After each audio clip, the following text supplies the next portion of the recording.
के लिए काम कर रहा है। सही या गलत है? अगर कोई किसी मकान बनाने के काम में अगर कोई मजदूरी कर रहा है तो जिसने मकान बनाने का सपना देखा वो उसके लिए काम कर रहा है। कोई लाला की दुकान पे काम कर रहा है तो जिस लाला ने उस दुकान से पैसा कमाने की सोचा वो उसके लिए काम कर रहा है। अगर कोई गाड़ी ड्राइविंग करता है तो जिसने गाड़ी से पैसा कमाने की सोचा वो उसके लिए सपनों के लिए काम कर रहा है। और अगर कोई खेत में अगर कोई काम कर रहा है तो जिस इंसान ने खेत से पैसा कमाने की सोचा वो उसके सपनों के लिए काम कर रहा है। अगर कोई स्टेट गवर्नमेंट की जॉब कर रहा है तो सीएम के सपनों के लिए काम कर रहा है। अगर कोई सेंट्रल गवर्नमेंट की जॉब कर रहा है तो पीएम के सपनों के लिए काम कर रहा है। हर व्यक्ति सपनों के लिए काम कर रहा है। दोस्त, आप ये तय कर लें कि आप लोगों के सपनों के लिए काम कर रहे हैं या अपने सपनों के लिए काम कर रहे हैं। हेलो, तय कर लें आप कि आप किसके सपनों के लिए काम कर रहे हैं। ड्रीम, आपके ड्रीम कुछ भी हो सकते हैं कि हेल्थ का ड्रीम हो। देखिए कि अभी जब हमारे पास बुढ़ापा आता है तो सबसे पहला हमारा होता है हेल्थ। और इस कोविड ने तो बहुत बड़ा कुछ सिखा दिया है कि हेल्थ का मतलब क्या होता है। हर व्यक्ति एक ही बात कहता है कि अपनी इम्यूनिटी को बढ़ाओ। हर एक ही व्यक्ति कहता है कि इम्यूनिटी को बढ़ाओ, हेल्थ को बढ़ाओ।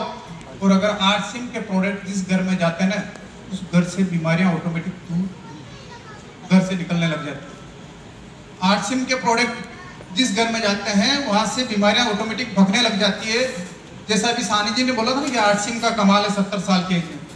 मुझे भी 34 साल की एज में ये बिजनेस मिला और इसके फूड सप्लीमेंट प्रोडक्ट खाते हुए अभी भी मैं 34 का ही लगता हूँ, है ना।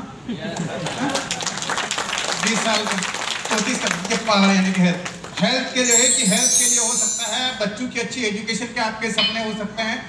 क्योंकि अधिकांश लोगों को जब छोटा होता तब तक तो उसके सपने होते हैं, धीरे धीरे उसके ऊपर परिवार की जिम्मेदारी पड़ती, काम पर जाने लगता है, नौकरी जाता है, नौकरी पर जब उसको तनख्वाह मिलती कम और काम ज़्यादा करना पड़ता है, बॉस की डांट सुनता है, आस पड़ोस की बात सुनता है और उसके धीरे धीरे सपने खत्म होने लग जाते हैं और वो कहता है कि यार चल रहा जो ठीक हो। सपने जो है उसकी कब्र में चले जाते हैं। तो आपकी बच्चों की अच्छी एजुकेशन के लिए सपना हो, बाइक के लिए हो, अपनी पत्नी के और किसी के ज्वेलरी के सपने हो, सपनों का अच्छा सा मकान बनाने का सपना हो, नया मोबाइल चाहिए, कंप्यूटर चाहिए, आपको लैपटॉप चाहिए, एक नई सी कार चाहिए, हवाई यात्रा के लिए आपका सपना हो।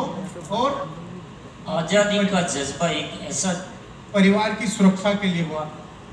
परिवार की सुरक्षा जब हम बात करते हैं, नौकरी पे करते हैं या कुछ भी काम करते हैं, काम करने के बाद जब हमारे पास काम करते थे कि LIC वाला आता है और कहता है कि साहब LIC करवा लीजिए ताकि आपको पैसा मिलेगा मरने के बाद।